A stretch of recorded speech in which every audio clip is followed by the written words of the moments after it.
ইচ্ছা করে আমরা সুতরাং আমরা নবী হতে পারবো না, সিদ্দিক হতে পারবো না, শহীদেরা যাবে জান্নাতে, আমরা শহীদ হতে পারবো না। মিনাস সালিহিন, আমরা আশা করি আমরা সালেহিনদের অন্তর্ভুক্ত হতে পারবো। আর সালেহিনদের অন্তর্ভুক্ত হলে আল্লাহ বলেন কুনু মাস সাদিকিন, কুনু মাস সাদিকিন, সত্যবাদীদের সঙ্গে থাকো। ওয়ারকাউ মা'আর রাকিব ওয়াসজুদু মা'আস সাজিদিন, রুকুকারীদের সঙ্গে থাকো, সিজদাকারীদের সঙ্গে থাকো।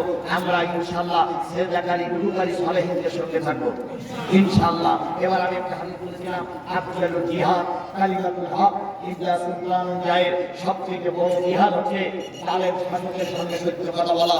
আমরা এই বিগত 15 বছর যতগুলো মৌলবী কথা বলেছে তার ভিতরে হাতে গোনা কয়েকজন মৌলবী ছাড়া আর প্রায় সব মৌলবীরা কথা বন্ধ করে বসেছিল। কথা বলে ঠিক না ঠিক?